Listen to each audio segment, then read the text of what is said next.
గట్టిగా చెప్పండి హల్లెలూయా. దయచేసి సంఘాల్లో ఉన్నటువంటి మన బిడ్డలకి అప్పుడప్పుడు మీరు ఫోన్ చేసి ఎండలకి ఎట్టున్నారక్క, ఎలాగున్నారన్నా అని మీరు మాట్లాడుతుంటే ప్రేమ వర్ధిల్లుతుంది మన సంఘంలో. మీరు మరి మాట్లాడుకుంటున్నారో లేదో తెలియదు.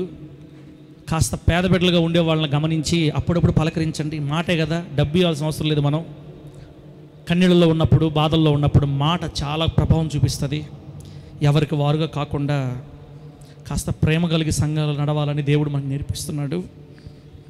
ఈ ఎండాకాలం అయినా కాస్త పలకరించండి. పురుషులు నంబర్లు పురుషులు తీసుకొని, స్త్రీల నంబర్లు స్త్రీలు తీసుకొని పలకరించండి. అది సంఘానికి ఆశీర్వాదం. అర్థమైంది అంటే గట్టిగా హల్లెలూయా అని చెప్పండి. అర్థమైంది కదా? అర్థమైంది, రైట్. దేవుని వాక్యంలోకి వెళ్దాం. పోయిన వారం పరిశుద్ధాత్మదేవుడు స్టార్ట్ చేయలేదు. పోయిన వారం పరిశుద్ధాత్మదేవుడు మనకు నేర్పించిన ఒక సంగతి, ఇక మీదట జరగబోయే సంగతులు మనకు ప్రభు నేర్పిస్తానని చెప్పాడు. పోయిన వారం ఏ సబ్జెక్ట్ నేర్చుకున్నామన్నా?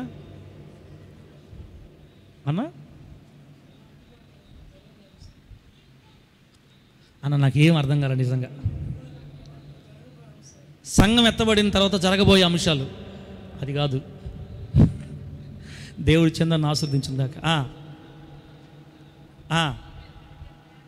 అది అన్న. చందన్న నువ్వు చెప్పింది కరెక్టే కదా, ఒకటి యాడ్ చేయాలి. నువ్వు సంఘం ఎత్తబడిన తర్వాత భూమి మీద జరగబోయే భయానకమైన పరిస్థితులు. ఏమేం చెప్పాను భయానక పరిస్థితులు అంటే? అదేనా పోయిన వారం? అదేనాక ప్రపంచమంతా ఫస్ట్ గందరగోళం అయిపోతాయి, మిస్సింగ్ కేసులు అయిపోతాయి.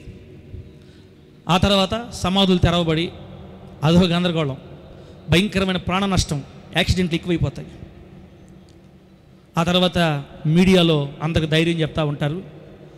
అటువంటి కొన్ని విషయాలు పోయిన వారం మనము నేర్చుకున్నాం. విన్న తర్వాత మర్చిపోవద్దన్న, దయచేసి గుర్తుపెట్టుకోండి. ప్రకటన గ్రంథం నుంచి బయట చాలామంది సేవకులు చాలా రకాలుగా బోధిస్తున్నారు. దయచేసి చెప్తున్నాను, దేవుడు మీకు ఇచ్చిన సేవకుడు వర్తమానం మనసులో పెట్టుకోండి.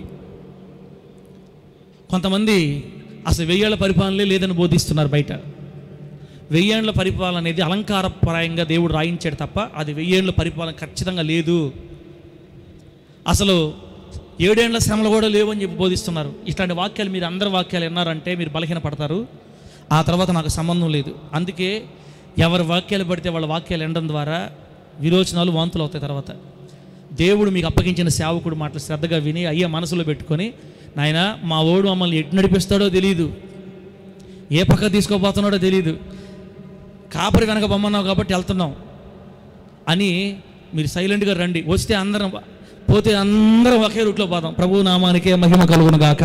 కొంతమంది అత్యాసక్తి పరులు వింటున్నారని జాగ్రత్తగా ఉండండి, బలహీన పడకుండా విశ్వాసంలో. రైట్.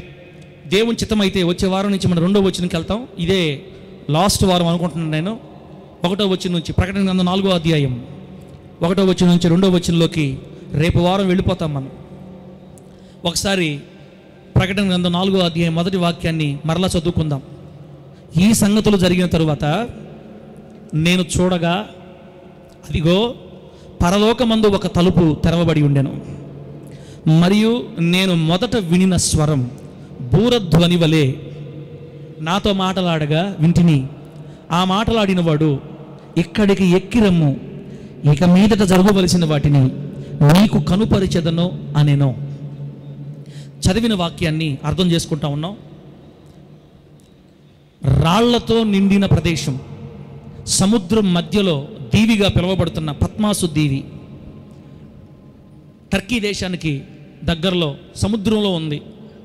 చుట్టూ నీళ్ళే, భయంకరమైన రాళ్లతో నిండిన ప్రదేశం, విషసర్పాలు, క్రూర మృగాలతో నిండిన ప్రాంతం, విషకరమైన పాములతో నిండిన ప్రాంతం. దైవజనుణ్ణి ముసలాయిని తీసుకుని వెళ్ళి క్రూరంగా, నిర్దాక్షిణ్యంగా అక్కడ ఒక గుహలో పడేశారు.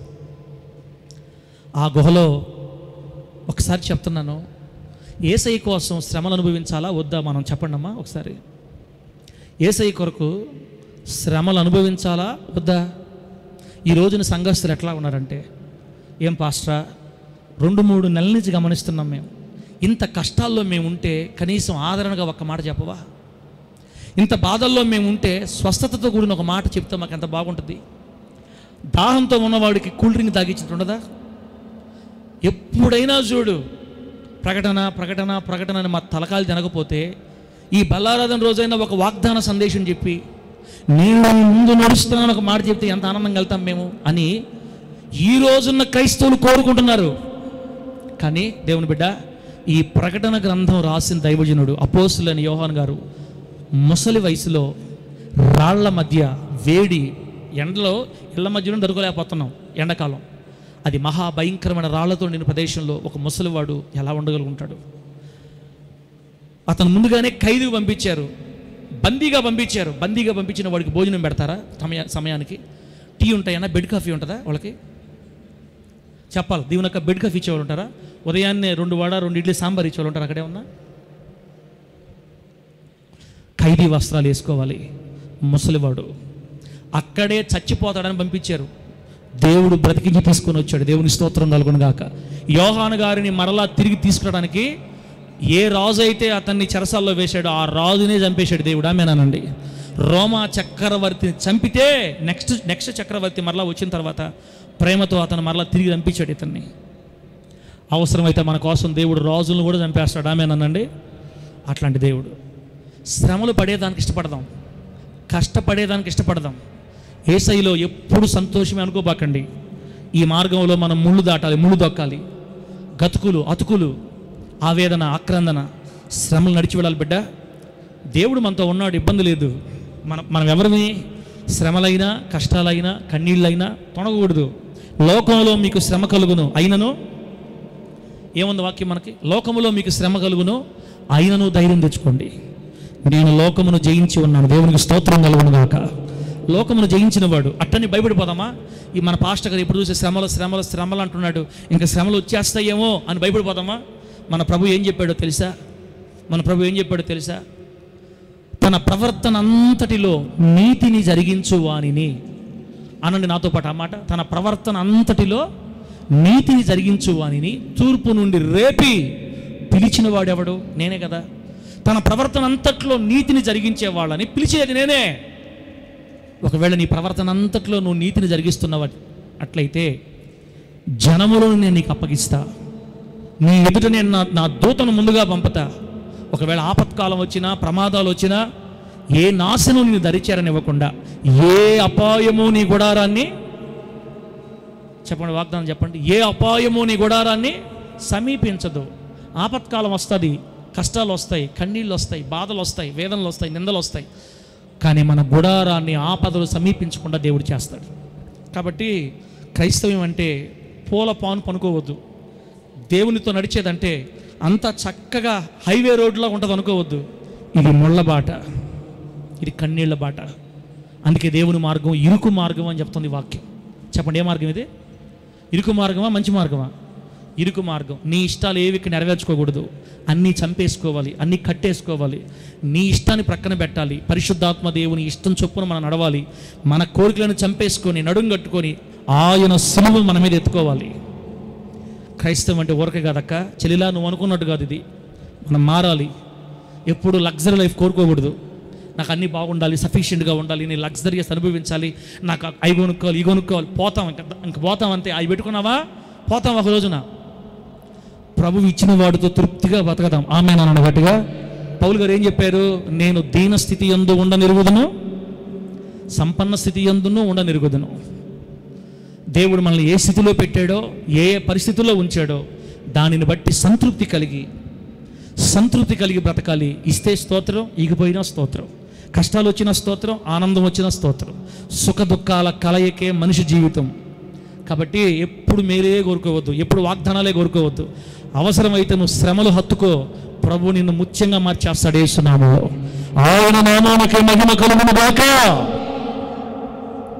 వాక్యం దగ్గరికి వెళ్దాం. పద్మాసు దీవిలో ప్రార్థన చేసుకుంటున్న యోహాను గారిని, ముసలాయిన్ని, పరలోకంలో నుండి ఒక స్వరం వినబడింది, బూరధ్వనిలాగా, యోహాను ఇక్కడికి ఎక్కిరా అని. కొంత సమయంలోనే మనకు కూడా అదే సౌండ్ వినపడద్ది, బూరధ్వని. సిద్ధపరచబడి ఉన్న వారిని తన వద్దకు తీసుకెళ్ళడానికి లేదా తన వద్దకు సమకూర్చడానికి దేవుడు ఒక బూర ఊతాడు. ఆ బూర వినబడగానే సిద్ధపడి ఉన్న సంఘం అంతా ఏమండి, క్రీస్తు నందుండి మృతులైన వారు మొదట లేస్తారు. మొదట లేచి మహిమ దేహాలతో సమాధులు తెరవబడి మహిమ దేహాలు ధరించి రెప్పపాటులో వారందరూ ఎగిరి వెళ్ళిపోతూ ఉండగా ఆ మీదట సజీవులై నిలిచి ఉండువారు రెప్పపాటులో మార్పునుంది వారితో పాటు ఏకముగా కలిసి మధ్యాకాశాన్ని కొనుపబడతారు. ఇది మన నిరీక్షణ. దీని కొరకే మనం బ్రతుకుతున్నాం. ఎప్పుడెప్పుడా ఆ రోజుని ఎదురు చూస్తున్నాం. బిడ్డరా, మన నిరీక్షణ కానీ మన ఆశలు కానీ లోకం మీద, లోక సంపాదన మీద, లోక ఇచ్చల మీద, లోక అపేక్షల మీద కాదు. క్రైస్తవుల అపేక్ష అంతా రాబోతున్న పెండ్లి కుమారుడు కోసం, రాబోతున్న మన ప్రభు అయిన యేసయ్య కోసం. మీ ఆలోచనలు ఎట్లా ఉన్నాయో ఒకసారి జ్ఞాపకం చేసుకోండి. బిడ్డరా, ఇక మీదట జరగబోయే సంగతులు నేను మీకు తెలియచేస్తానని నువ్వు ఇక్కడికి ఎక్కిరా అని చెప్పగానే ఆత్మవశుడై యోహాను గారు ఆత్మగా శరీరం మాత్రం పద్మాసు దీవుల గుహలోనే ఉంది. కానీ ఆత్మగా యోహాను గారు ఆత్మ పరలోకానికి ఎక్కి వెళ్ళింది. ఆత్మగా ఉన్నటువంటి యోహాను గారు పరలోకానికి ఎక్కి వెళ్ళారు. బిడ్డరా, అలాగే సంఘం కూడా ఎత్తబడబోతుంది. ఈ పూట ఇక మీదట జరగబోయే సంగతులు ఒక్క లాస్ట్ విషయం, ఇది చివరి విషయం. రేపు వారం నుండి 2వ వచనంలోకి వెళ్ళిపోతాం. పరలోకంలో సింహాసనం అవన్నీ మనం చూసుకుందాం. బిడ్డరా, ఈరోజు దేవుడు మనకి ఏమి నేర్పించాలనుకుంటాడంటే 2000 సంవత్సరాల క్రితం తండ్రి ఇంటిని విడిచిపెట్టి వధువును వెతకడానికి వధువు అన్వేషణలో బయలుదేరిన మనుష్య కుమారుడిగా ఉన్న మన దేవుడు భూమి మీదకి దిగివచ్చి సంఘాన్ని ప్రదానం చేసుకొని తండ్రి దగ్గరికి వెళ్ళున్నాడు. ఇప్పుడు త్వరలో వస్తాడని మనం నేర్చుకున్నాం. అయితే 2000 సంవత్సరాల క్రితం భూమి మీద యేసుక్రీస్తు వారు సంఘాన్ని స్థాపించారు. ఈ వ్యవస్థను స్థాపించిన వ్యవస్థాపకుడు ఎవరు? మనం ఆరాధిస్తున్న మన ప్రభు అయిన యేసయ్య. ఈ చర్చిని నిర్మించిన ఆయనే. పేతురుతో యేసు ప్రభు ఏం చెప్పారు తెలుసా? పేతురు, నిజముగా వీరందరికంటే నన్ను నువ్వు ఎక్కువగా ప్రేమిస్తున్నావా? నేను నిన్ను ప్రేమిస్తున్నానని నీకే తెలుసు ప్రభువా. అయితే నీవు నా గొర్రెలను మేపు. ఆమేనన్నాడు గట్టిగా. ఇది సంఘ నిర్మాణం. నీవు నా గొర్రెలు మేపు. పేతురు రెండోసారి, వీరందరికంటే నిజంగా నువ్వు నన్ను ఎక్కువగా ప్రేమిస్తున్నావా? నేను నిన్ను ప్రేమిస్తున్నానని నీకే తెలుసు ప్రభువా. అట్లాగైతే నా మన్నని కాయి, నా సంఘాన్ని కాపుదల్లో భద్రపరచు, కాయి, జాగ్రత్త. మూడోసారి, పేతురు, అమ్మాయికి మీకు అర్థమవుతుందో లేదో, దేవుణ్ణి అధికంగా ప్రేమించే వారికే దేవుడు ఆధిక్యతలు అప్పగిస్తాడు. ఆమేనండి. ఎవరికి అప్పగిస్తాడు ఆధిక్యతలు? దేవుడిని అధికంగా ప్రేమించే వారికి, దేవుణ్ణి హృదయపూర్వకంగా ప్రేమించే వారికి సంఘంలో ఆధిక్యతలు అప్పగిస్తాడు దేవుడు. డబ్బున్న వాళ్ళకి అప్పగించకూడదు ఆధిక్యతలు. పాస్టర్ గారు, అది పాస్టర్ గారు ఎక్స్ట్రా శాస్త్రాలు చేస్తే తర్వాత అయిపోద్ది, తర్వాత మొత్తం కూలిపోద్ది. సంఘాలలో విలువైన వారు, సంఘాలలో ఆస్తిపరులు, సంఘాలలో స్థితిమంతులు వచ్చినప్పుడు వాళ్ళకు కాదు అప్పగించాల్సింది, దేవుడు అప్పగిస్తాడు బాధ్యతలు. ఒక రోజున సంఘంలో ఆధిక్యతల్ని ఆయన్ని ప్రేమించే వారికి అప్పగిస్తాడు దేవుడు. కొన్ని సంఘాల్లో ఈ విధంగా కేడర్లు పెట్టి, కమిటీలు పెట్టి గందరగోళాలు అయిపోతున్నాయి బయట. దేవుని మహాదయ, ఏ కమిటీ లేదు, ఒకటే కమిటీ మన మందిరంలో. ఆమేనండి. అది పరిశుద్ధాత్మ దేవుని కమిటీ. మనం అందరం ఆ కమిటీ కింద ఉండాల్సిందే. ఆయనకే మహిమ కలుగును గాక. 2000 సంవత్సరాల క్రితం భూమి మీద యేసుక్రీస్తు వారు సంఘాన్ని స్థాపించినప్పుడు, ప్రారంభించినప్పుడు, సంఘాన్ని కట్టినప్పుడు, సంఘాన్ని వృద్ధి చేస్తున్నప్పుడు ఈ సంఘానికి దేవుడు కొన్ని పునాదులు వేశాడు. సంఘ నిర్మాణంలో దేవుడు కొన్ని పునాదులు వేశాడు. ఈరోజు ఆ పునాదులు ఏంటో మనం తెలుసుకోవాలా. ఇంకా అర్థమయ్యేది చెప్పాలంటే, సంఘం అంటే ఏంటి? బిల్డింగా? సంఘం అంటే ఈ రేకుల షెడ్డా? సంఘం అంటే ఏసీ హాలా? సంఘం అంటే ఏంటి? దేశం అంటే మట్టి కాదు, దేశం అంటే మనుషులు. సంఘం అంటే కట్టడాలు కాదు, సంఘం అంటే నీవు నేను. 2000 సంవత్సరాల క్రితం తన స్వరక్తం ఇచ్చి సంపాదించుకున్న సంఘం ఇది. ఆమేనండి గట్టిగా. యేసయ్య రక్తం ఇచ్చి కొన్నాడు మనల్ని, తన ప్రాణం పెట్టి సొంతం చేసుకున్నాడు సాతాను దగ్గర నుంచి. మనందరినీ పాపము నుండి, శాపము నుండి, సాతాను నుండి విమోచింపబడిన వారిని. మన పాపములకు ఆయన ఫైన్ కట్టి, తన ప్రాణాన్ని ఫైన్గా కట్టి మనందరినీ కొనుక్కున్నాడు. మనం మన సొత్తు కాదు. మనం ఎవరి సొత్తు? త్వరగా చెప్పాలి. మనం ఎవరి సొత్తు? దేవుని సొత్తు. ఈ దేహం నీది కాదు, నాది కాదు. ఈ దేహాలు ఎవరివి? ఆయనవి. అందుకే పౌలు గారు చెప్తారు, మీ దేహము దేవునికి ఆలయమనియు దేవుని ఆత్మ మీలో నివసించుచున్నాడనియు మీరు ఎరుగరా? మీరు మీ సొత్తుగారు, మీరు విలువ పెట్టి కొనబడిన వారు కనుక మీ దేహాలతో దేవుని మహిమపరచండి. అక్కడ చూడండి ఎంత బాగా రాశాం వాక్యం. శరీర దురాశలకు లోబడినట్లుగా చావునకు లోనైన మీ శరీరం మందు పాపాన్ని ఏలనీయకుడి. ఈ శరీరం దేవుడిది, ఆయన కొన్నాడు, దీన్ని కొనుక్కొని సంఘంలో పెట్టాడు. మనందరం సంఘం, మనమే కాదు, ఈ భూమి మీద ఉన్న కోటాను కోట్ల లక్షలాది సంఘాల్లో నుండి దేవుని కోసం రోషంగా బతుకుతున్న వాళ్ళందరూ ఆయన సంఘమే. కాబట్టి మనం అందరం ఆయన సంఘంలో అవయవాలమే. అయితే బిడ్డలారా, సంఘాన్ని కట్టినప్పుడు ఆయన ఈ సంఘానికి కొన్ని పునాదులు వేశాడు. పునాదుల మీద సంఘాన్ని కట్టాడు ఆయన. ఇల్లు కట్టాలంటే పునాది ఉండాలా పడలేదా అన్నా? వేయకుండా కడితే ఏమవుతుంది? శాంతిరాజన్న, సువార్తరాజన్న, రా బయటికి రా, యేసునామములో. ఇక్కడ ఒక 2 వికెట్లు డల్ అయిపోయి ఉన్నాయి. రా రా రా బయటికి రా. ఎంతకాలం నుంచి ఈ బెడ్లో ఉన్నావు, బయటికి రా. ఏం చెప్పి ఎక్కడాగేమన్నా? దేవుడు సంఘాన్ని కట్టినప్పుడు కొన్ని పునాదుల మీద కట్టాడు. పునాదులు లేని ఇల్లు ఎలా పాడైపోద్దో, ఎలా కూలిపోద్దో, పునాది లేని సంఘాలు కూడా కూలిపోతాయి. సంఘం అంటే మీరు ఇది అనుకోవద్దు, సంఘం అంటే మనమే, సంఘం అంటే నువ్వే. నిన్ను దేవుడు సంఘంలో చేర్చిన తర్వాత నీకు కొన్ని పునాదులు ఇచ్చాడు. ఆ పునాదుల మీద నువ్వు నిలబడితేనే మరణం దాకా లేదా రాకడ వరకు ఉండగలవు దేవుళ్ళో. పునాదులు మర్చిపోయావా? పునాది కోల్పోయావా? ఏదో ఒక రోజు వాన వచ్చెను, వరదలు వచ్చి ఆ ఇంటి మీద కొట్టగా ఆ ఇంటికి పునాదులు ఇసుక మీద కట్టబడింది. కాబట్టి ఇసుక మీద కట్టబడిన ఆ ఇల్లు దెబ్బ కూలిపోయిందని వాక్యం చెప్తుంది. కాబట్టి క్రైస్తవుడా, సంఘమైన నీవు నేను కొన్ని పునాదుల మీద కట్టబడాలి. ఈరోజు మన టాపిక్ ఏంటంటే సంఘము రూపకల్పనలో దేవుని పునాదులు. సంఘము రూపకల్పనలో సంఘాన్ని దేవుడు రూపించినప్పుడు, సంఘాన్ని దేవుడు క్రియేట్ చేసినప్పుడు, సంఘాన్ని స్థాపించినప్పుడు ఆ సంఘానికి దేవుడు కొన్ని పునాదులు వేశాడు. సంఘ పునాదులు ఏంటో తెలుసుకుందాం. మీకు గుర్తు రాకపోతే, ఒకవేళ అంత గుర్తుపెట్టుకోవడం కష్టమైతే సంఘ పునాదులు అని రాసుకోండి. సబ్జెక్ట్ పేరు సంఘ పునాదులు. బిడ్డలారా, ఒక్కొక్కటి దేవుడు ఏ పునాదుల మీద మనల్ని కట్టాడో ఒకసారి మనం ఆలోచించుకుందామండి. రేపటి రోజున సంఘం ఎత్తబడిన తర్వాత ఆ ఎత్తబడే సంఘంలో నీవు నేను ఉండాలంటే ఈ పునాదుల మీద మనం బ్రతకాలి. మనకిష్టం వచ్చినట్టు కాదు చెల్లిలా అన్న, మనకిష్టం వచ్చినట్టు కాదు. ఇదిగో ఈ పునాదుల మీద నీవు నేను కట్టబడాలా. ఆ పునాదులు ఏంటో ఒక్కొక్కటిగా బైబిల్ గ్రంథంలో సమయాన్ని బట్టి మనం ధ్యానం చేద్దాం. బిడ్డలారా, యోహాను సువార్త 13వ అధ్యాయం 34-35 వచనాలు. రెఫరెన్స్లు రాసుకోగలిగిన వాళ్ళు టకటక రాసుకోండి, గుర్తుపెట్టుకోలేరు, చాలా రెఫరెన్స్లు ఉన్నాయి.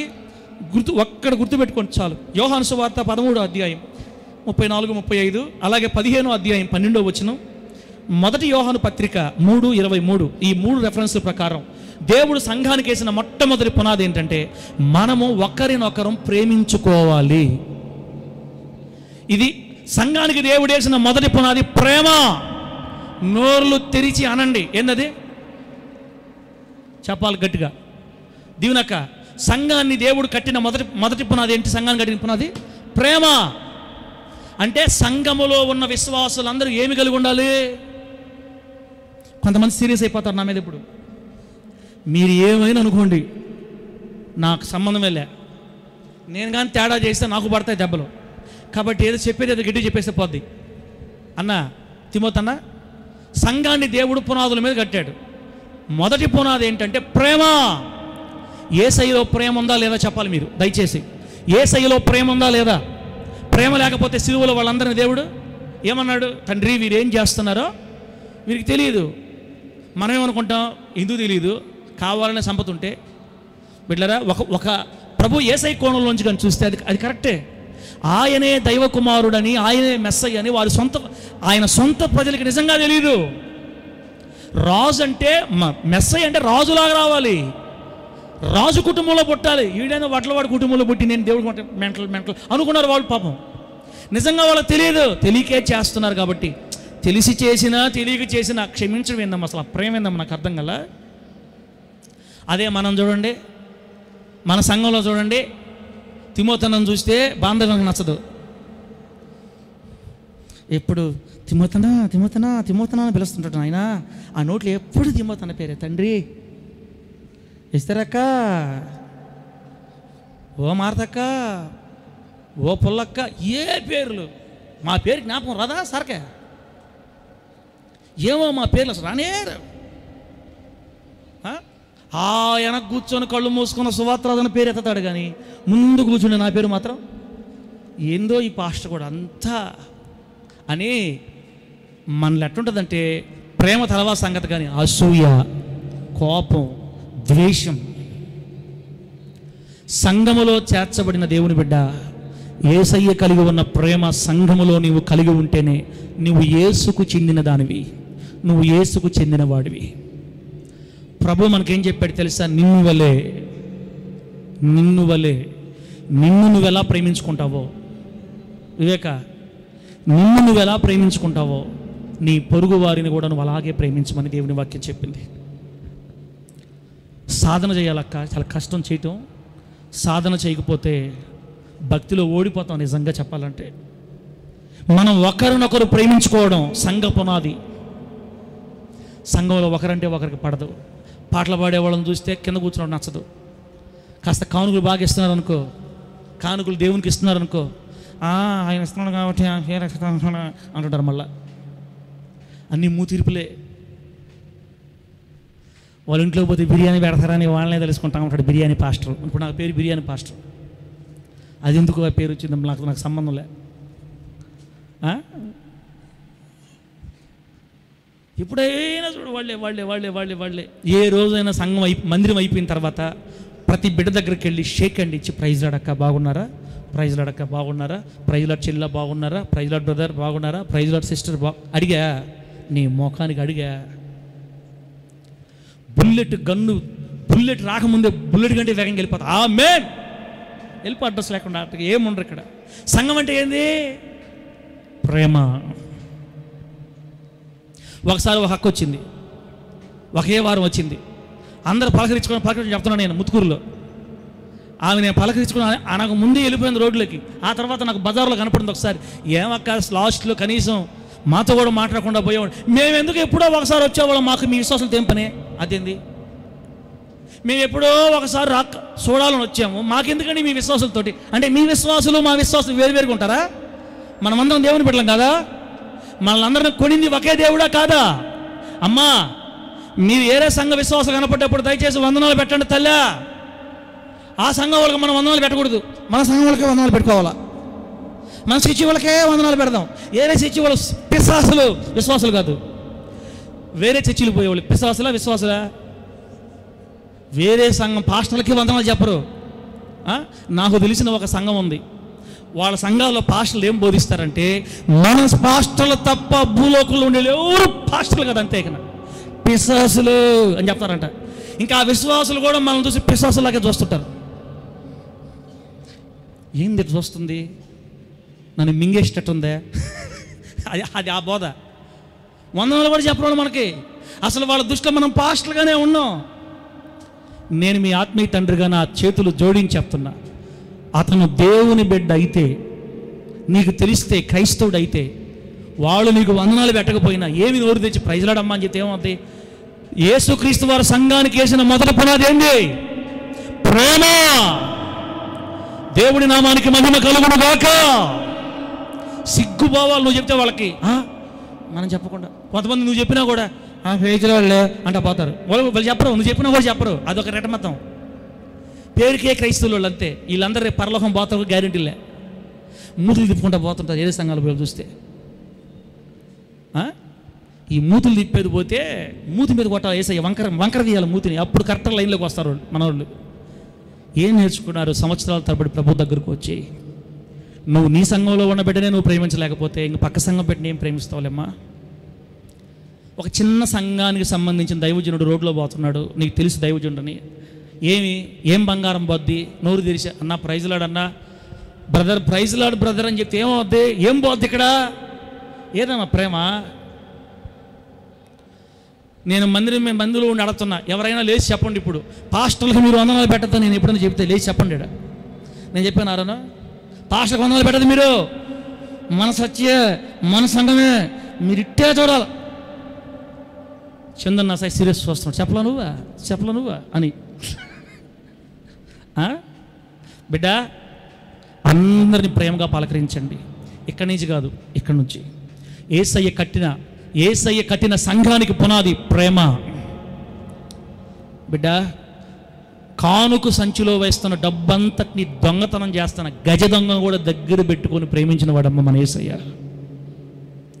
ఇస్కరియోతు యోధా తనను అప్పగిస్తాడని తెలిసినా, అతని ద్వారానే తనకి ప్రాణ నష్టం ఉందని ఎరిగినా కూడా బయటపడకుండా, బయట చూపించకుండా 3.5 సంవత్సరాల పాటు ఏగేడు దగ్గర పెట్టుకొని, నా వల్ల కాదు నిజంగా చెప్పాలంటే, ప్రేమకే చిరునామా మన యేసయ్య. ఆమేన్ గట్టిగా.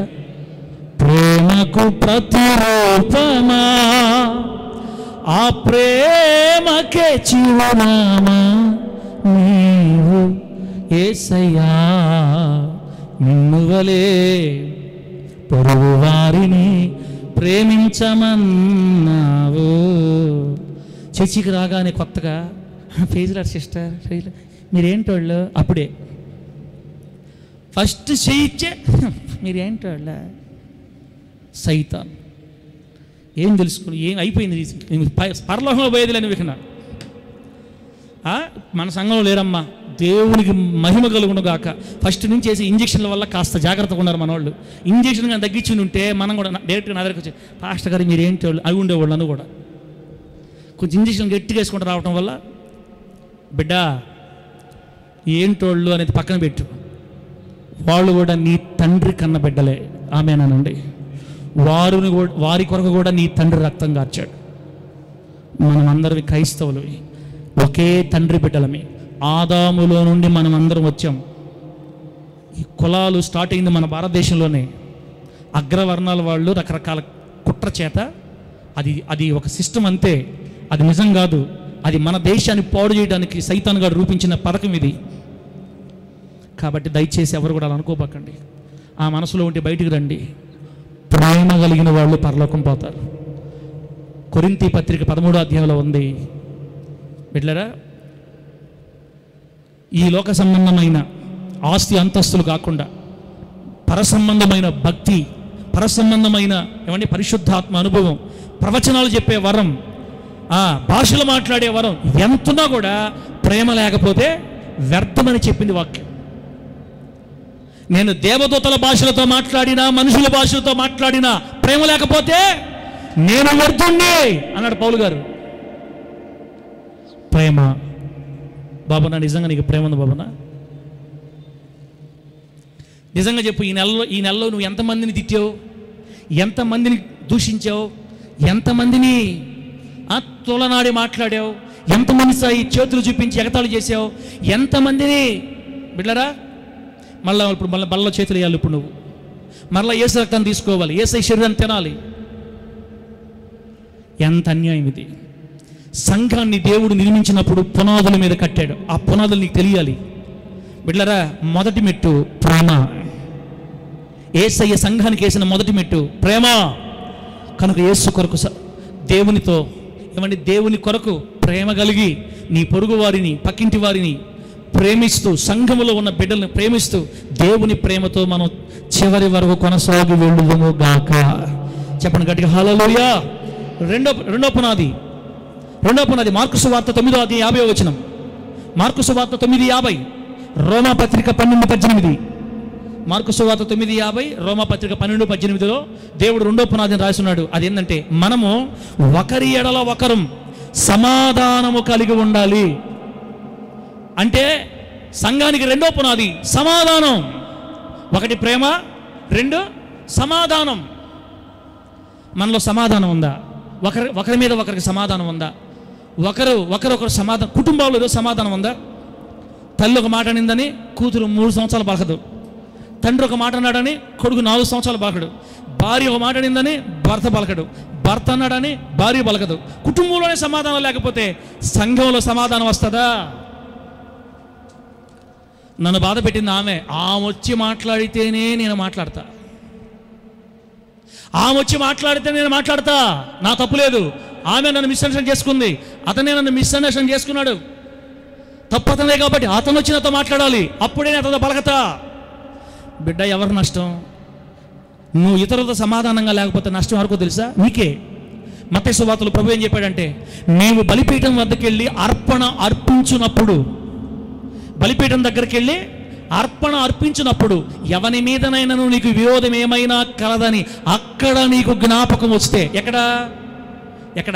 ఎక్కడైతే మనం బలిపీఠం దగ్గర ప్రార్థన చేస్తున్నామో, చేయబోతున్నామో, బలిర్పించబోతున్నామో అక్కడ నీకు ఎవరి మీదైనా విరోధం ఉందని నీకు జ్ఞాపకం వస్తే, ఒరే నాయనా నీ ప్రార్థన నీ పక్కన పెట్ట లేచి ఎవరితో అయితే నువ్వు విరోధంగా ఉన్నావో అక్కడికి వెళ్ళి ముందు నువ్వు అతనితో సమాధాన పడి అప్పుడు వచ్చి నువ్వు ప్రార్థన చేయి, నేను నీ ప్రార్థన ఆలకిస్తా. ఆమేన్ చెప్పండి గట్టిగా. అంటే ఒకరి మీద కక్ష, ఒకరి మీద ద్వేషం, ఒకరి మీద బాధ, ఒకరి మీద అసూయ కలిగి ఉండి శేత్రే నోరు మూయి అంటాడు యేసయ్య.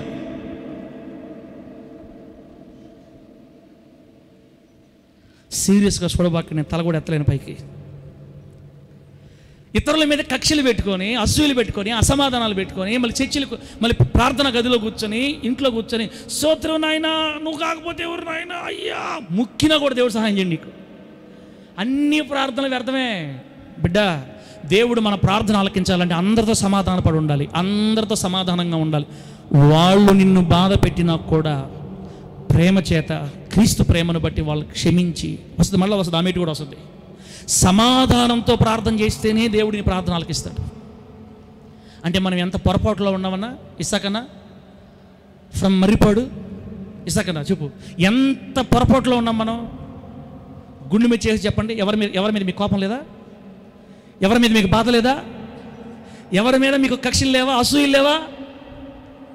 స్తోత్రం అళిలియా స్తోత్రం తండ్రి, ప్రభు పక్కింటోడు బాగుపోతున్నాడు ఆయన, వాడు బాగుపోతున్నాడు ఆయన, నాకెందుకు ఇట్లా అయిపోతుంది ఆయన అంటానే ప్రార్థనలో కూడా. ఇప్పుడు యేసయ్య దగ్గర కూడా చెప్పేస్తున్నారు దాన్ని, వాళ్ళు బాగుపడుతున్నారు కదా ప్రభువా, నాకేమైంది ప్రభువా అంటే వాళ్ళు బాగుపడాలి లేదు వీళ్ళకి. ప్రేమ ఉంటే ఇతరుల క్షేమాన్ని కోరుకుంటావు యేసునామములో. నేను చెడిపోయినా పర్లేదు తండ్రి, పొరుగు వారు బాగుండాలి, వాళ్ళు దీవించబడాలి. అది దేవుడు చూడబలనిలా, అది చూస్తే సంతోషం వేస్తుంది ఆయనకి. నా బిడ్డ ఇంత మంచి తత్వం కలుగుందని, ముందు నా బిడ్డను దీవిస్తానని నీ దగ్గర నుంచి దేవుడు స్టార్ట్ చేస్తాడు. ప్రేమ, సమాధానం. శక్యమైతే మీ చేతనైనంత మట్టుకు సమస్త మనుషులతో సమాధానంగా ఉండమని వాక్యం చెప్తుంది మనకి. అక్క తగాదాలు పెంచుకోవద్దు, నోరుకు కుట్లు వేసుకోండి అంతే. సమాధానం ఉండాలంటే టైలరింగ్ మిషన్ మీద పోయి పెదాలు పెట్టడమే, కుట్టాలని చెప్పాలంతే గట్టిగా. ఆపరేషన్ చేసేసుకోండి అవసరమైతే. సైకిల్తో మాట్లాడుకుందాం, ఇబ్బంది లేని పని. తిమ్మతన్నా నా మాట విన్నారా? బంధం విన్నా? ఏం చేయాలా? టైలరింగ్ మిషన్ దగ్గరికి వెళ్ళి లేదా ఆపరేషన్ చేసేసుకోండి ఫుల్గా. సైకిల్ చేసుకున్నాం, ఇబ్బంది లేదు. నోరు తెరిస్తే 4 మాట్లాడితే నీ బాధలన్నీ. క్రైస్తవులకు నోరున్నా నోరు లేనట్టుగానే బతకాలి. ఆమె నన్ను గట్టిగా. నేను కానీ నోరు తెరిచాను అనుకో అంటున్నారు కొంతమంది. నిజమే ఆ మాట. నోరు తెరిచిందంటే కత్తులు చిక్కుచ్చుకుంటాయి మనకి. వారి పెదవుల కింద కత్తులు ఉన్నవి అని చెప్తుంది వాక్యం. ఎందుకు మన నెలలో దెయ్యాలు బాగట్లేదు చెప్పండి? రాత్రిపూట కళ్ళు మూసుకుంటే నల్లగా వచ్చి తొక్కేస్తూ ఉంటాయి. ఎందుకు బాగట్లేదు? పెదాల కింద కత్తులు. ఎవరితో సమాధానం ఉండదు, అందరితో తగులే. చిన్న చిన్న వాటి భూతత్వంలో చూసి తగాదాలు పెట్టుకుంటూ ఉంటారు. క్రైస్తవ సంగతి చెప్తున్నాను నేను. Only I am talking about Christians. నేను కేవలం క్రైస్తవుల గురించే మాట్లాడుతున్నా. అసూయ, ద్వేషం. ప్రియమైన దేవుని బిడ్డలారా, సమాధానంగా ఉందాం. యేసయ్య కోసం సమాధానంగా ఉందామండి. దేవుడు సంఘానికి వేసిన మొదటి పునాది. ఈ పునాదుల మీద నిలబడితేనే పరలోకం పోతాం బిడ్డ మనం. లేకపోతే తీర్పులో మనం అన్నిటికీ లెక్క చెప్పాలి, ప్రభుకి అన్నిటికీ లెక్క చెప్పాలి. సంఘానికి దేవుడు వేసిన పునాది ప్రేమ. రెండోది ఏం చెప్పండి అక్కడ? రెండోది ఏంది? సమాధానం. మూడో పునాది, సంఘానికి దేవుడు వేసిన మూడో పునాది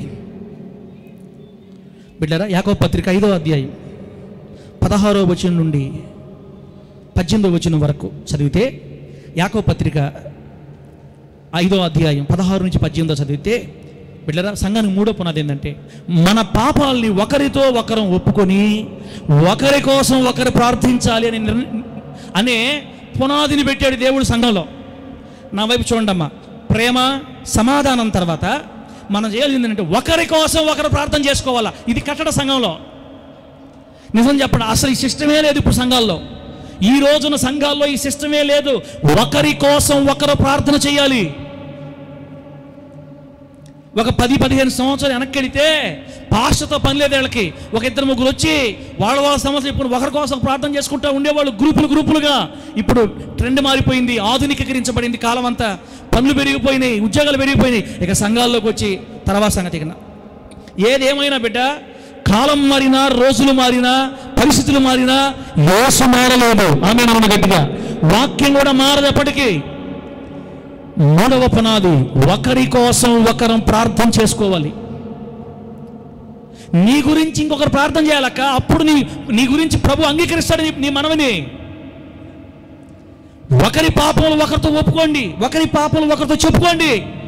ఇది చేయలేములే మనం చెప్తామా, అక్క ఇస్తారక్క నా గురించి ప్రార్థన చేయి, నిన్న ఈ సినిమా చూసి అంటే ఇంక అయిపోయింది నా సంగతి.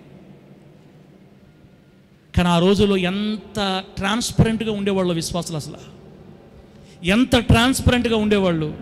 చిన్న పొరపాటు కూడా ఒప్పేసుకునేవాళ్ళు. అక్క నేను బూతు మాటలు తిట్టానక్క, నా గురించి ప్రార్థన చేయక్క, దేవుడు నన్ను క్షమించాలని ప్రార్థన చేయక్క, అక్క చిన్న పొరపాటు జరిగిపోయింది అక్క, ఎట్లా చెవిలో చెప్పేసుకునేవాళ్ళు. ఇదిగో దీన్నే RCM వాళ్ళు బయటికి తీసి పాస్టర్ చెవిలో చెప్పండి, ఫాదర్ చెవిలో చెప్పండి మీ తప్పులన్నీ అని చెప్తే పాస్టర్ చెవిలో పోయి చెప్తా ఉంటారు. నేను సినిమాకు పోయాను ఫాదర్, నన్ను గురించి ప్రార్థన చేయి ఫాదర్, ఇక నేను ఫలాన్ చేశాను ఫాదర్ చెప్తా ఉంటారు వాళ్ళు చెవుల్లో. ఎట్లారా చెవుల్లో చెప్పేది ప్రస్తుతానికి ఆపేసుకుందాంలే, మాకు అంత ట్రాన్స్పరెంట్ లేదు ఇప్పుడు. ఒకరితో ఒకరు ఎందుకు ఒప్పుకోమన్నాడు దేవుడు? ఎవరు అంత భక్తులు ఏమి లేదు ఇక్కడ, అందరు పడేవాళ్లే అని ఒకరికొకరు మనసు కలుసుకొని, అమ్మో అక్క పలకింత వచ్చిందా, నాదేముంది, నేనే బాధపడుతున్నాను, అందరిలో ఉన్నాయి అని ఒకరినొకరు మనసులో పెట్టుకొని దాచిపెట్టుకొని ప్రార్థన వల్ల, ఒకరికొరకొకరు ప్రార్థన చేసుకోవటం వల్ల క్షమించబడి సంఘం ఐకమత్యంతో సాగిపోద్దని దేవుడు ఆ సిస్టమ్ పెడితే, ఇప్పుడు కానీ మనం ఆ సిస్టమ్ స్టార్ట్ చేసామంటే రేపు వారం కల్లా మన బలహీనతలన్నీ ప్రపంచం అంతా వెళ్ళిపోయి ఉంటాయి అంతే. ఇప్పుడు మళ్ళీ ఫోన్ కూడా వచ్చేస్తుంది. హలో ఏమండి, హాయ్, నా పేరు మార్కు, నేను న్యాయాధిపతి మినిస్ట్రీ నుంచి, మా చర్చిలో ఒక ఆయన ఉన్నాడు, అతని పేరు తిమోతి, అతను ఈ మధ్య తప్పు చేశాడంటే ఇంకా లైవ్ పెట్టేస్తారు. అది ఇప్పుడు లేదు, అసలు కుదరదు. ట్రాన్స్పరెంట్ ఉండే మనుషులే లేరు. ఇతరుల తప్పుల్ని మనసులో దాచుకునే క్రైస్తవులు లేరు ఇప్పుడు. పక్క ఇంట్లో ఉన్నటువంటి ఒక ఆడపిల్ల చిన్న పొరపాటు చేసిందని ఊరంతా చెప్పే క్రైస్తవులు ఉన్నారు ఈ రోజుల్లో. ఇతరుల పొరపాట్లు దాచిపెట్టేవాళ్ళు ఎక్కడండి? ఆది కాలంలో ఉన్న క్రైస్తవులు, యేసయ్య కట్టిన సంఘంలో ఉన్న క్రైస్తవులు, పౌలు గారు ఉన్న కాలంలో ఉన్న క్రైస్తవులు ఒకరి గుట్టు ఒకరు దాచుకునేవాళ్ళు. ఈరోజు ఆ బిడ్డ చేసింది, రేపు నా బిడ్డ చేస్తే, అయ్యా ఆ బిడ్డని జాగ్రత్త చేయి, ఆ బిడ్డని కాపాడిన నా బిడ్డలో కూడా ఏ మార్పు సహాయం చేయని ప్రార్థన చేసేవాళ్ళు. ఇప్పుడు ఆ మనిషి ఎదిగింది, ఆ మనిషి సంగతి తెలియదా, వాళ్ళ కూతురు చేసింది, అది దాని బతికి అంత, దీని బతికి అంత, నేనేమనుకుంటున్నాను అని నెత్తి మీద చేసుకుంటారు రేపు. అక్క ముందుకెళ్ళిపోతున్నాను నేను. ఒకరి కొరకు ఒకరు ప్రార్థన చేయాలి, అది దేవుడు వేసిన పునాది. మన సంఘంలో ఉన్న విశ్వాసులందరి కోసం ఇంట్లో ప్రార్థన చేయాలి. నువ్వు పాస్టరేలే ప్రార్థన చేయాల్సింది పేర్లన్నీ పెట్టి, మనకెందుకు? ధైర్యంగా చేయెత్తి చెప్పగలుగుతావా? నేను వారానికి ఒక్క రోజైనా మన సంఘంలో ఉన్న విశ్వాసులందరి గురించి పేరు చెప్పి నేను ప్రార్థన చేయాలి. అసలు మన సంఘంలో పేర్లు తెలుసా మీకు? చెప్పేస్తున్నాడు మా జానపాలన్న, తెలియదు సార్ నాకు నొప్పేసుకుంటాడు. దేవుడు స్తోత్రం. తెలుసుకోండి, మనం 2000 మంది లేవాడా, గట్టిగా 50 మంది 60 మంది ఉంటాం. పేర్లు తెలుసుకోండి. ఇంట్లో కూర్చున్నప్పుడు మనం ఒకరి కోసం ఒకరు ప్రార్థన చేయాలా, అది దేవుడు సంఘానికి వేసిన పునాది. దేవుడిని ఇక్కడ లేపాడు, నువ్వు ఇక్కడ పుట్టావు, ఇక్కడ పెరుగుతున్నావు. బిడ్డలందరి పేర్లు తెలుసుకో. స్త్రీల పేర్లు, పురుషుల పేర్లు పెట్టుకొని, అక్క నీకు తెలుసా, ఇతరుల కొరకు ప్రార్థన చేస్తే మనం క్షేమంగా ఉంటాం తెలుసా? పౌలు గారు ఏం చెప్పారు తెలుసా? మనం సుఖముగాను, నెమ్మదిగాను, మాన్యముగాను బ్రతుకు నిమిత్తం, అన్నిటికంటే ముఖ్యంగా మనుషులందరి కోసం, రాజుల కోసం, అధికారుల కోసం ప్రార్థన చేయమని దేవుడు మనకు చెప్పాడు. సుఖంగా బ్రతకాలంటే అందరి కోసం ప్రార్థన చేయాలా. అసలు ఒకరి కోసం ఒకరు మన సంఘంలో ప్రార్థన చేసుకోవాలి. ఇది మూడో పునాది. చెల్లిలా తెలుసో తెలియకో ఎంతవరకు చేయలేదు, ఇక మీదటైనా చెయ్యి, నువ్వు దీవించబడతావు. నీ పక్కన కూర్చొని నాకు ఎంత బాధల్లో ఉంటుందో నీకు తెలియదు. అయ్యా ఇదిగో పలానా అక్క మా సంఘంలో ఉంది, ఏ కన్నీళ్ళు ఉన్నాయో తీర్చు, కన్నీళ్ళు తొలగించి తండ్రి, సమాధానమే అయ్యా, వారి కుటుంబాన్ని కట్టయ్యా, బిడ్డలను దీవించు, అన్నకు మారుమనిసి, అక్కకు మారుమనిసి. ఎటుపోయారండి క్రైస్తవులు అంత? అసలు ఎటుపోయారు ఈ క్రైస్తవులు? అసలు ఉన్నారా? మన సంఘంలో ఉన్నారా? ఇతర సంఘాలతో మనకొద్దు. మన పాపాలని ఒకరితో ఒకరు ఒప్పుకొని ఒకరి కోసం ఒకరు ప్రార్థన చేయాలి. ఒకవేళ ఎవరైనా తాగుతున్నట్టు కానీ తిరుగుతున్నట్టు కానీ మీకు తెలిస్తే ఇంకా ఎక్కువ భారంగా ప్రార్థన చేయండి. కనీసం మీ పెదాలతో ఆ మాట పలకూడదు వేరే వాళ్ళ దగ్గర. ఇతరుల తప్పులను దాచిపెట్టినంత కాలం నన్ను దేవుడు దాచుతాడు సమయంలో. ఇతరుల తప్పులను పంచినంత కాలం నీ వ్యవహారం అంతా దేశమంతా సాధించబడద్ది. నువ్వు ఒక వీధిలో చెబితే నీ స్థితి మొత్తం తెలిసిపోద్ది.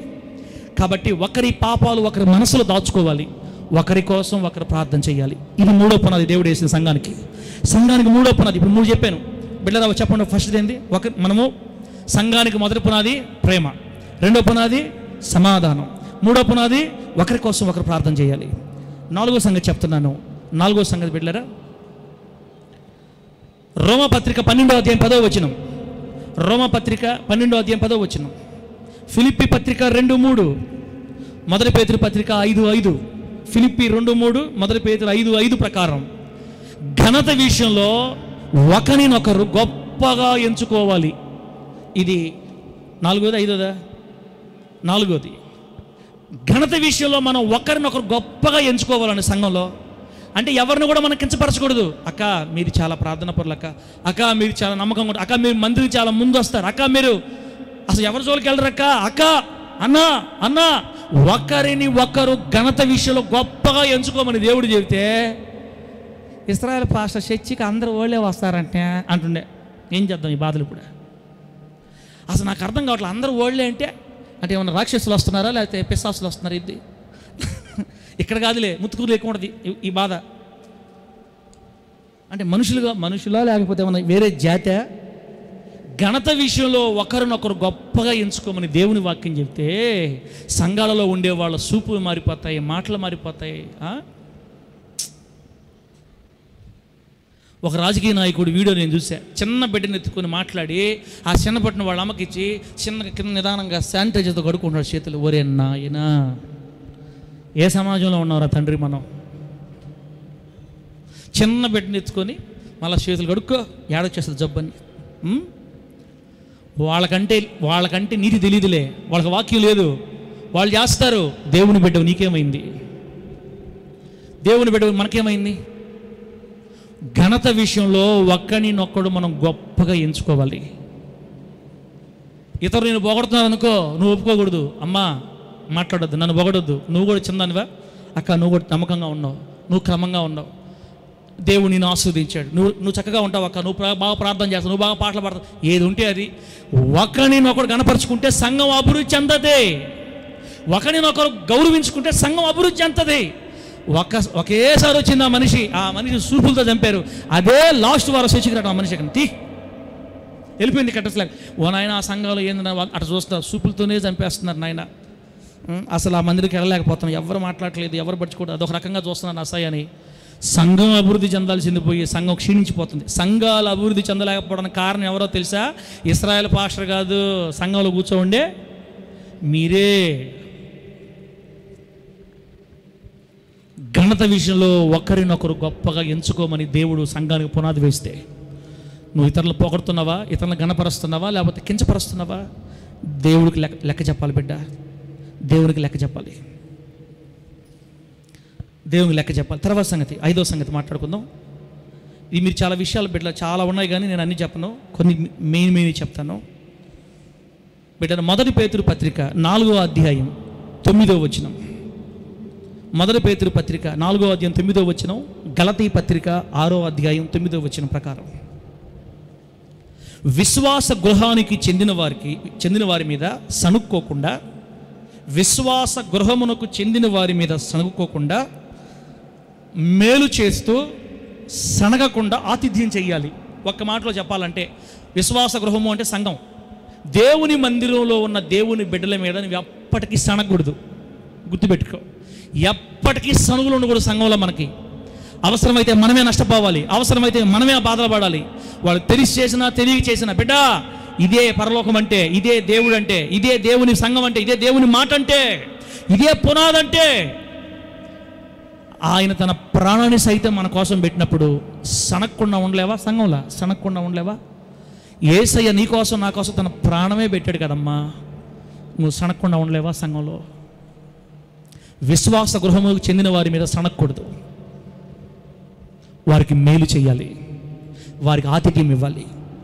అంటే మన సంఘంలో ఎవరైనా పేద బిడ్డలు ఉంటే గమనించి నీ దగ్గర బట్టలు ఉంటే వాళ్ళకి బట్టలు ఇవ్వాలి.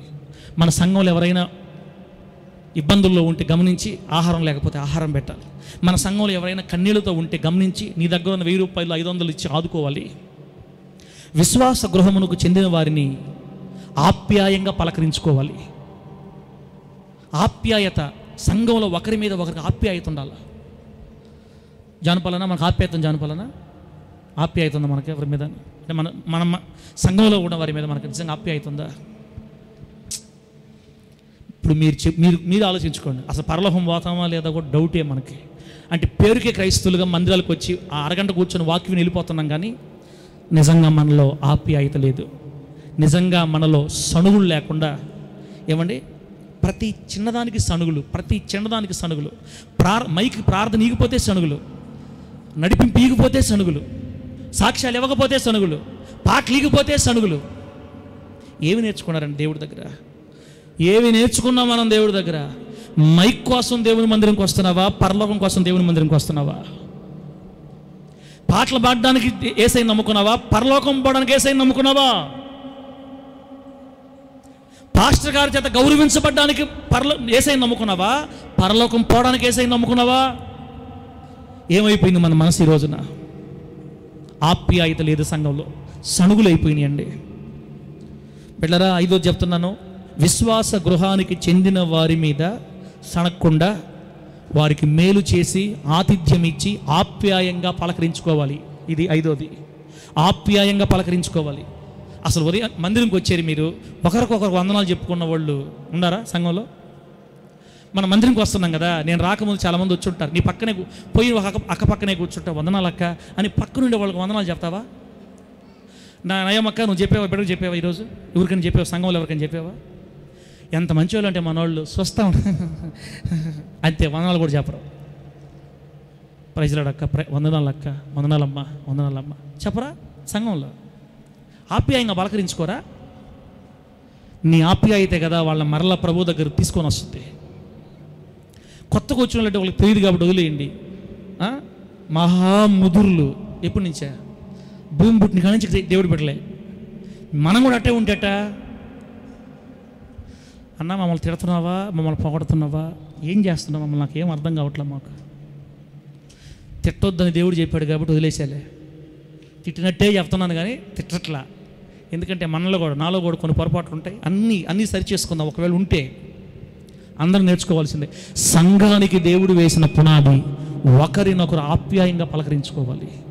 రోడ్లలో కనపడతారు, బయట టౌన్లో కనపడతారు, అన్న ప్రైజ్లాడన్నా, అక్క వందనాలక్క, అమ్మ వందనాలమ్మ, చిన్నపిల్ల అయినా పెద్ద నువ్వే చెప్పి, పెద్దవాళ్ళు చెప్పాలా చిన్నవాళ్ళు చెప్పాలా అనబాక, మళ్ళా సనుగులయ్యి సంఘాల్లో సనుగులు ఉండకూడదు. మళ్ళా ఆప్యాయంగా పలకరించు.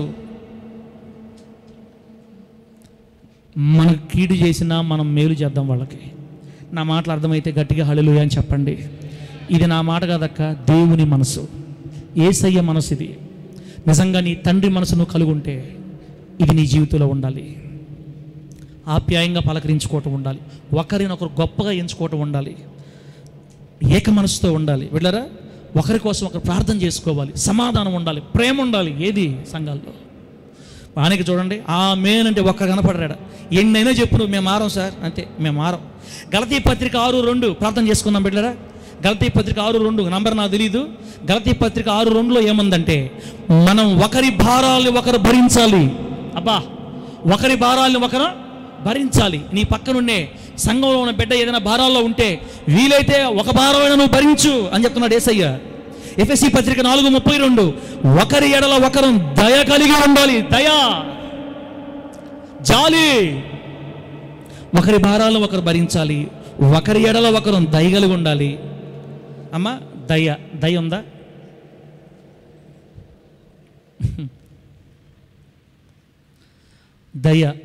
దయమ్మా అని పెట్టుకుంటాం పేరు. దయ లేదా మనిషికి? ఎప్పుడు ముక్కు మీద తల్ల పేరేమో దయమ్మ, దయా దయా దయా అని పిలుస్తుంటారు. దయ లేదు మనిషికి, దయ ఉండదు. ఒకరి ఎడల ఒకరికి దయ ఉండాలి. సంఘంలో, సమాజంలో కూడా, సంఘంలోనే కాదు సమాజంలో కూడా ఒకరి ఎడల ఒకరి దయ, ఒకరి భారాలు ఒకరు భరించాలి. ఇది కదండి క్రీస్తు ప్రేమ. నాకు అనిపిస్తుంది అపార్ట్మెంట్ల తర్వాత సంగతి రేకులీలను దొరకద్దా లేదా? ఎక్కడ లేదు లూదియక్క? పరలోకంలో రేపు రేకులీలను దొరకద్దా? లేకపోతే ఇట్లా షెడ్ ఒకటి వేసి, పశువులు కట్టే షెడ్ ఒకటి వేసి పలుపుతో కట్టేస్తారు. షెడ్యూల్లో పశువులు నిలబెట్టి వరుస కడతాడో మనల్ని. నేను కూడా మీ దగ్గరే ఉంటాను, మీరే టెన్షన్ పడద్దు. మీరు ఆడుకుంటే అక్కడికి వస్తాను నేను కూడా. అమ్మ నా బిడ్డలందరూ షెడ్యూల్లో ఉంటే నేను అపార్ట్మెంట్లో ఏం చేయాలా? ప్రభువా ప్లీజ్ ప్రభువా, నా స్థాయి తగ్గించి నేనే వాళ్ళకి వాక్యం చెప్పింది. నేను కరెక్ట్గా ఉంటే వాళ్ళు మారి ఉండేవాళ్ళు. నేనే అట్టుండే, నా వల్లే మా బిడ్డలు అందరూ ఒకరి కుమ్ముకొని కోపం తగాదాలు పెట్టుకొని వాళ్ళని షెడ్లో వేసి నన్ను అపార్ట్మెంట్లో పెడితే కుదరదు. కానీ నన్ను కూడా పోయి పొలుపుతో కట్టి షెడ్లో సరిపోద్ది, పశువుని కట్టినట్టు. బిడ్డ అమ్మ షెడ్ అన్నా దొరకద్దా, లేకపోతే పూరీలు ఏమన్నా? అమ్మ వద్దమ్మా, ముందుకు రండి అమ్మా, మారదాం ఈరోజు నుంచి అయినా. ఒకరి ఎడల ఒకరు దయ కలిగి, ఒకరి భారాలు ఒకరు భరించి. ఈ రోజుల్లో నిజంగా లేదక్క ఈ ప్రేమ, నిజంగా లేదు ఈరోజు సంఘాల్లో. ఏమైపోతాం మనం రేపు పరలోక రాజ్యంలో? మత్తయి సువార్త 5:22, మత్తయి సువార్త 5:22లో మనము ఒకరి ఎడల ఒకరం కోపము కలిగి ఉండకూడదు. ఏముండకూడదు నయమక్క? ఏముండకూడదు? సంఘాల్లో ఒకరి మీద ఒకరికి ఏముండకూడదు అంట? కోపం. మన వినా ఏముండకూడదు సంఘంలో మనకి? కోపం. సార్ కోపం ఉండకూడదు అంటాం. నీకు భలే కోపం సార్. మా చందని చెప్తున్నాడు, సార్ అన్నీ బాగున్నాయి కానీ కోపం తగ్గించేసుకోవాలి, నువ్వు కోపం తగ్గించేసుకోవాలి. నేను కానీ కోపం కానీ తగ్గించుకుంటే ఎందుకులే, మీ ఇద్దరే మాట్లాడుకుంటాం, చందని నేను మాట్లాడుకుంటాము. పెట్టలేరా? సంఘంలో కోపం, ఒకరి మీద ఒకరి కోపం,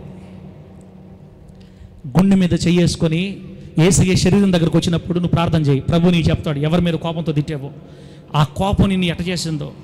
తన కోపమే తన శత్రువు అని దేవుని వాక్య లోక సామెత కూడా. కోపం ఉండకూడదని దేవుని వాక్యం సెలవిస్తుందండి.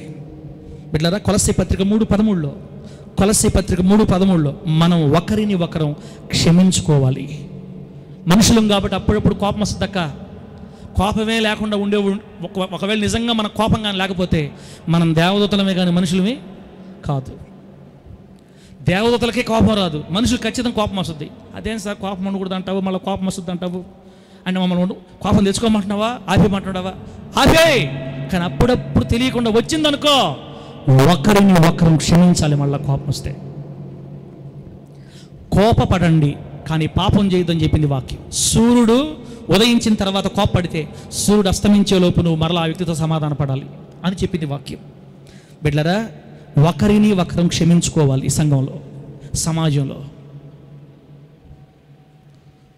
ఎంతమంది మీద కోపం ఉందక్క ఈ సంఘంలో? ఎంతమంది మీద బాధను చెప్పు నిజంగా గుండెల్లో. నా ప్రభు అయిన యేసయ్య మన మనసుల్ని వాక్యమనే పాల చేత కడుగునుగాక, వాక్యమనే పాల చేత మనం బ్రతుకున్న ప్రభు కడుగునుగాక. ఎంత చక్కని మాట అంటే, వాక్యం అనే ఉదక స్నానం చేత మనం పవిత్రపరచబడుతున్నాం. ఈ రోజున ప్రభు మనకు స్నానం చేయిస్తున్నాడు. కోపమా బయటికి రా అని పిలవాలి మనం. ఇప్పుడు కోపం, ఒకరి ఎడల ఒక కోపం, క్షమించుకోవాలండి. క్షమాపణ మనకు అలవాటు అయిపోవాలి. బాధ వేస్తుంది, బాధపడతాం, కోపం వచ్చేస్తుంది, అరస్తాం, మళ్ళీ వెంటనే క్షమించి పూర్తిగా సమాధాన పడిపోవాలి. అప్పుడే సంఘంలో నిలబడగలుగుతావు. బిడ్డలారా, రోమపత్రిక 12:16, రోమపత్రిక 12:16లో మనం ఒకరి ఎడల ఒకరం అహంకారమైన మనస్సు కలిగి ఉండకూడదు. అహంకారమైన మనస్సు, కోపం అని చెప్పాను ఇందాక, ఇప్పుడు అహంకారమైన మనస్సు. అహంకారమైన మనస్సు 1 కొరింథీ పత్రిక 4:6లో ఒకరిపై ఒకరు విర్రవేయకూడదు అని చెప్పాడు యేసయ్య. ఎన్ని పునాదులే! ఒకరిపై ఒకరు విర్రవేయకూడదు, ఒకరి మీద ఒకరు అహంకారమైన మనసు కలిగి ఉండకూడదు. అహంకారపూరితమైన మాటలు సంఘంలో వినబడకూడదు. బిడ్డలారా, మరి మీరు ఎట్లా ఉన్నారో ఆలోచించుకోండి ఒకసారి. మత్తయి సువార్త 5:23లో ఒకవేళ మన సహోదరుల మీద మనకు తగాదాలు ఉంటే, ఒకవేళ ఎవరితోనైనా మనకు ఇబ్బందులు ఉంటే, మనమే మొదట వెళ్ళి మన సహోదరులతో సమాధాన పడాలి. మనమే మన సహోదరులతో మొదటగా సమాధాన పడాలి. వాళ్ళు వచ్చి మాట్లాడితే కాదు, దేవుని బట్టి నిన్ను తగ్గించుకొని క్షమాపణ చెప్పి సమాధాన పడిపో. వచ్చే బిడ్డ చూసుకొని ఇంట్లో తర్వాత విర్రవేయకూడదు, అహంకారమైన మనసు ఉండకూడదు. మనమే మన సహోదరులతో సమాధాన పడాలి. తర్వాత ఒకరిని ఒకరు సహించుకోవాలి, సహించాలి. కొలస్సీ పత్రిక 3:12, కొలస్సీ పత్రిక 3:12 ఒకరిని ఒకరు సహించాలి. అంటే మీకు అర్థం ఏదని చెప్తా చూడండి. సంఘానికి మొదటి మెట్టు ప్రేమ, తర్వాత సమాధానం, రెండోది. మూడోది ఒకరి కోసం ఒకరి ప్రార్థన. నాలుగోది బిడ్డలారా ఘనత విషయంలో ఒకరినొకరు గొప్పగా ఎంచుకోవాలి. ఆ తర్వాత విశ్వాస గృహంలో ఉన్న వాళ్ళ మీద సనగకూడదు, మేలు చేయాలి, ఆతిథ్యం ఇవ్వాలి, ఒకరినొకరు ఆప్యాయంగా పలకరించుకోవాలి. ఆ తర్వాత ఒకరి ఎడల ఒకరు దయగలిగి ఉండాలి, ఒకరి భారాలను ఒకరు భరించుకోవాలి. ఆ తర్వాత కోపం ఉండకూడదు, క్షమించడం నేర్చుకోవాలి. ఆ తర్వాత అహంకారమైన మనసు ఉండకూడదు, విర్రవేయకూడదు. సహనం, సంఘంలో సహనం, ఇంట్లో సహనం, సమాజంలో సహనం ఉండాలి. ఇదే మన యేసయ్య మనకు నేర్పించింది. ఒకవేళ ఇతరులు మన పట్ల పొరపాటు చేసిన దేవుని బిడ్డగా అవకాశం ఉంటే నువ్వే వెళ్ళి సమాధానపడి దూరంగా ఉండిపోయి ఇబ్బంది లేదు. నువ్వే మొదట వెళ్ళి సమాధాన పడితే అది మనకు ఆశీర్వాదం. బిడ్డలారా 5 నిమిషాల ప్రార్థన చేసుకుందాం. 5 నిమిషాల ప్రార్థన చేసుకుందాం. కొలస్సీ పత్రిక 3:9 మనం ఒకరితో ఒకరు అబద్ధములు ఆడకూడదు, సంఘాల్లో అబద్ధాలు ఉండకూడదు, ఒకరితో ఒకరు అబద్ధములు ఆడకూడదు. యాకోబు పత్రిక 5:9 ఒకరిపై ఒకరు ఫిర్యాదు చేయకూడదు. ఫిర్యాదు, కంప్లైంట్స్. పాస్టర్ దగ్గరకు వచ్చి, సార్ అన్నా పలానా అక్కిట మాట్లాడింది నాతోటి, ఏం చేయమంటావు? నువ్వు మాట్లాడతావా? నన్ను మందిరికి ఆగిపోమంటావా? ఒకరి మీద ఒకరు ఫిర్యాదులు చేయకూడదు. సంఘంలో నన్ను మందిరికి ఆగిపోమంటావా? మాట్లాడతావా? నేను కావాలా, ఆమె కావాలా అని పాస్టర్ దగ్గరకు వచ్చి పరీక్షలు పెట్టకూడదమ్మా.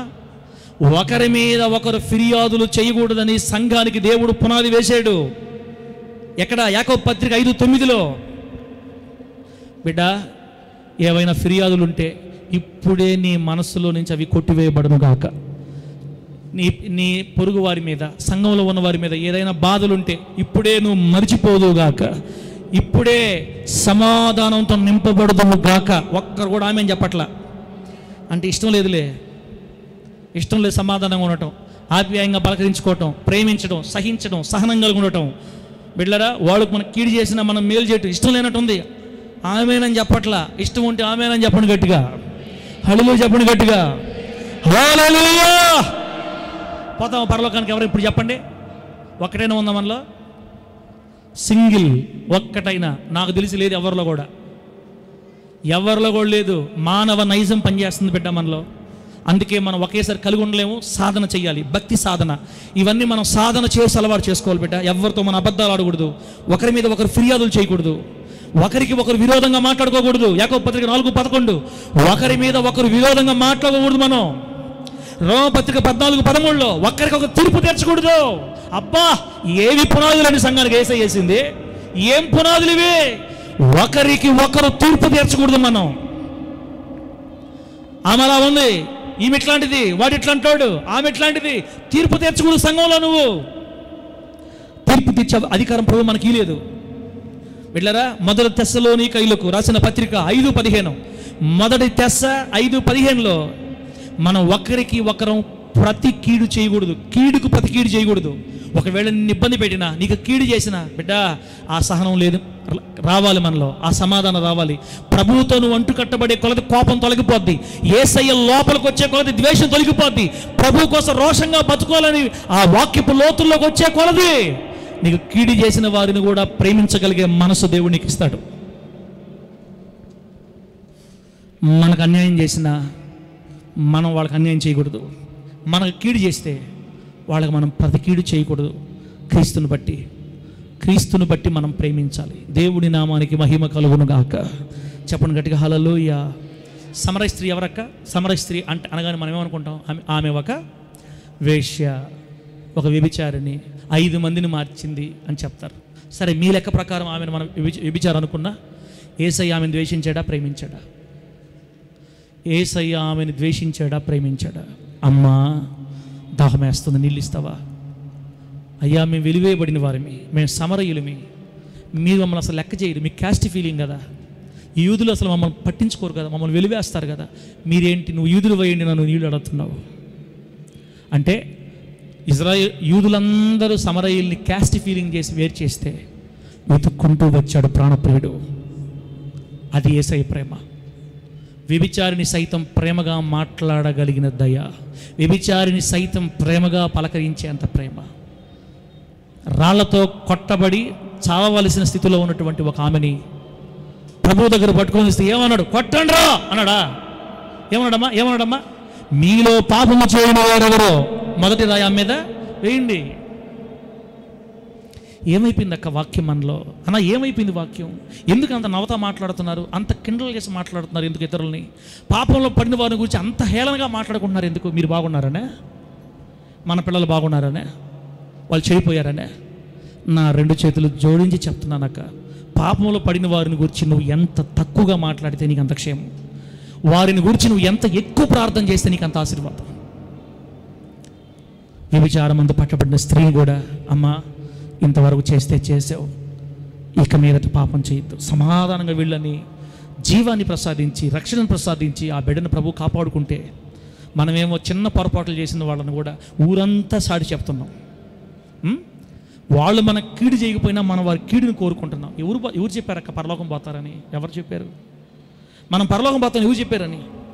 లాస్ట్ మాట పెట్టారా? గలతీ పత్రిక 4:6 లాస్ట్ మాట. గలతీ పత్రిక 4:6, హెబ్రీ పత్రిక 6:5లో ఒకరికి ఒకరం క్రీస్తు శరీరంలో ప్రేమపూర్వక సంబంధాలు కలిగి మరణం దాకా ఉండాలి. మనం మరణం దాకా క్రీస్తు శరీరంలో అవయవాలుగా ఉన్న నీవు నేను ప్రేమపూర్వక సంబంధాలు కలిగి బ్రతకాలి.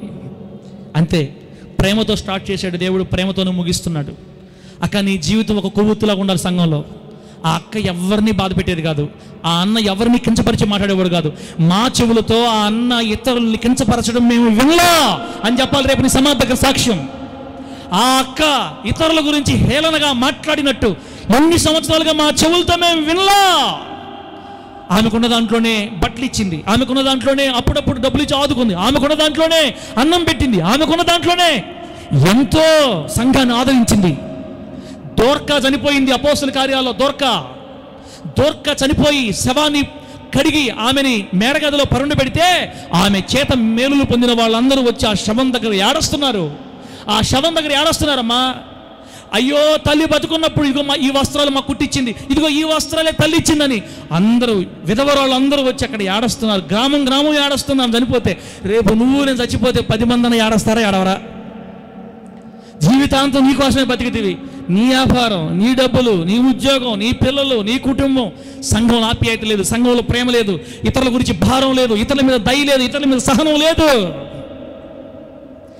ఎత్తుకోపో నీ వ్యాపారం, నీ డబ్బు, ఉద్యోగం ఎత్తుకోపో. పోతా వస్తుందా? ఏమైనా వస్తుంది? నయమక్క కళ్ళు తెలిసినో తెలుస్తుంది అక్క. ఏమైనా ఎత్తుకోపోతామా? ఏం ఎత్తుకోపోలే వీడి నుంచి, మొత్తం వదిలిపెట్టి పోవాలా. ప్రపంచాన్ని జయించిన Greek Veerudu the great Alexander 33 సంవత్సరాలకే 75% ప్రపంచాన్ని జయించేశాడు. 33 సంవత్సరాలు. నాకంటే చిన్నవాడు. చిన్న దోమకి హల్లెలూయా. చిన్న దోమ. అర్థమైపోయింది అతనికి, ఇక్కడి నుంచి నేను ఒరే కనీసం చిన్న దోమను జయించలేకపోయాను నేను. ఇంతమందిని ఇన్ని రాజ్యాలు జయించి అది కూడా ఆయన చచ్చిపోయింది ఎక్కడో తెలుసా? ఆ దోమ ఏ దేశ దోమో తెలుసా?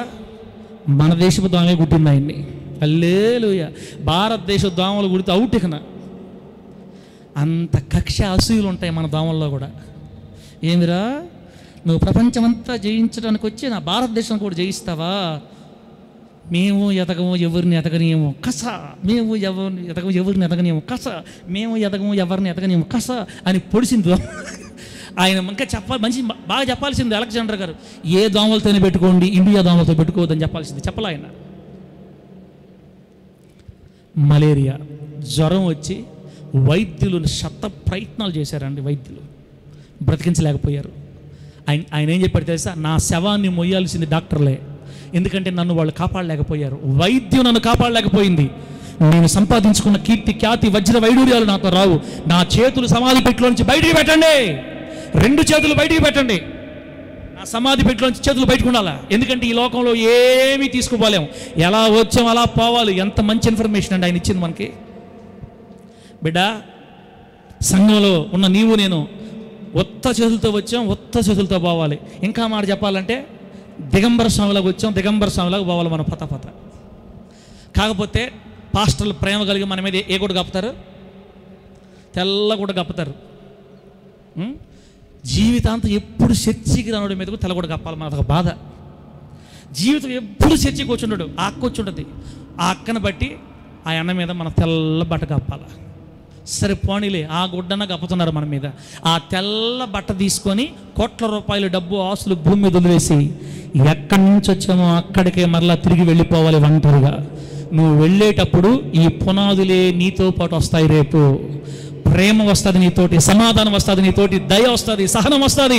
కోపం తగ్గించుకున్నావే, ప్రేమించేవే, ఓర్చుకున్నావే, సమాధాన పడ్డావే, ఆతిథ్యం ఇచ్చేవే, మేలు చేసేవే, ఈ పునాదులే నీతో పాటు రేపు పరలోకానికి వస్తాయి తప్ప ఈ భూలోకంలో పరిగెత్తి పరిగెత్తి పరిగెత్తి పరిగెత్తి పరిగెత్తి పరిగెత్తి సంపాదించుకున్న ఒక్క చిన్ని గవ్వ కూడా నీతో రానే రాదు. కాబట్టి బిడ్డ, యేసయ్య సంఘానికి వేసిన ఈ పునాదులు నీలో ఉన్నాయా ఒక్కసారి పరీక్షించుకో. ప్రేమపూర్వక సంబంధాలు కలిగి సంఘంలో మనం బతకాలి. అక్క నువ్వు చచ్చిపోతే, నేను చచ్చిపోతే కనీసం ఒక 10 మంది ఏడిస్తే ఎంత బాగుండు. 10 మంది ఏడిస్తే. మీకు అమెరికాలో pop dancer, pop king of pop అంటారు ఆయన్ని, Michael Jackson king of pop అని ప్రపంచమంతా ఒక దేవుళ్ళలాగా ఈ డ్యాన్స్ చేసే వాళ్ళందరూ ఆయన పొగిడారు. ఆయన ఏమనుకున్నాడు తెలుసా? నేను 150 సంవత్సరాలు బతకాల. ఎన్ని సంవత్సరాలు? 150 సంవత్సరాలు కుర్ర పిల్లలాగా బతకాలి. నల్లగా ఉండే మనిషి తెల్లగా అయిపోయి మగ మనిషిగా ఉండే మనిషి ఆడ మనిషిలాగా అయిపోయాడు. లాస్ట్కి ఏమేమి ఎన్ని శస్త్రచికిత్సలు, సర్జరీలు చేయించుకొని ముక్కు ఏడండాల్సిన ముక్కు ఏడబెట్టారు, కళ్ళు ఎట్ట పెట్టారు, ఎట్ట చేశారు, మొత్తం అన్నీ కోపించేసుకొని తెల్లగా మారిపోయాడు. డబ్బు ఉంది కదా, 150 సంవత్సరాలు బతకాలనుకున్నాడు. లక్షల రూపాయలు శాలరీలు ఇచ్చి 50 మంది డాక్టర్లను పెట్టుకున్నాడు తన దగ్గర. 50 మంది డాక్టర్లను పెట్టుకున్నాడు, లక్షల మందిని పెట్టి. దేశాలు ఉడికిపోయి ఆయన వస్తే మన ఇండియాలో కూడా ముంబైలో ఆ ప్రోగ్రాం పెడితే అప్పట్లో పెట్టారా, అటువంటి లక్షాధికారి కోటీశ్వరుడు, దేశాలను వణికించిన డాన్సర్ 53 సంవత్సరాలకే చచ్చిపోయాడు. 53 సంవత్సరాలకే. 150 సంవత్సరాలు బతకాలనుకున్న వ్యక్తి 53కే అవుట్. హల్లెలూయా. ఎప్పుడు కన్ను మోస్తావో తెలియదన్నా. నువ్వు ఎప్పుడు వెళ్ళిపోతావో తెలియదు. ఇక్కడి నుంచి వెళ్ళడానికి నేను ఎవరు ఆపేవాళ్ళే లేరు. మనం ఎంత జాగ్రత్తలు తీసుకున్నా వచ్చే టైంకి షుగర్ వస్తుంది, పోయే టైంకి వెళ్ళిపోతాం మనం అంతే. కాబట్టి ఈ లోకంలో ఏమేమంతా రావు. నీతో నాతో వచ్చేది సంఘానికి వేసిన పునాదులు వస్తాయి. ఆమె గట్టిగా ఈ పునాదులను బట్టే దేవుడు రేపు మనకు తీర్పు తీరుస్తాడు. మనుషులమే బలహీనతలు ఉంటాయక్క, అట్లాగని వాటిని ఎక్కువ కాలం పెట్టుకోవద్దు. కోపం ఉందా, వదిలేసేయి. ద్వేషం వస్తుందా, వదిలేసేయి. అసమాధానంగా ఉన్నావా, సమాధానపడు. ప్రేమ, ఆప్యాయత, అనురాగం సంఘంలో ఉన్న బిడ్డల మీద పలకరించుకో. వాళ్ళకి తెలీదు, నువ్వు నేర్పించే మాదిరి బిడ్డ. అట్టని లిమిట్లు దాటమని చెప్పట్లా. మన లిమిట్స్లోనే ఉండి, మనం ఎంతవరకు ఉండాలి అంతవరకే ఉండి దేవుని ప్రేమను పంచదాం. మరణం వరకు క్రీస్తు ప్రేమపూర్వక సంబంధాలు కలిగి సంఘంలో కొనసాగదాం. మన మరణం దగ్గర, మన సమాధి దగ్గర ఏడస్తా వచ్చి సాక్ష్యం చెప్పాలి. ఆ గొప్ప సాక్ష్యాన్ని సంపాదించుకొని కన్ను మూసి పరలోకం వెళ్ళిపోదాం. దేవుడి మాటలు మనకు ఆశీర్వాదకరంగా మార్చి వర్ధల్ల చేయనుగాక. కళ్ళు మూసుకోండి, ప్రార్థన చేసుకుందాం.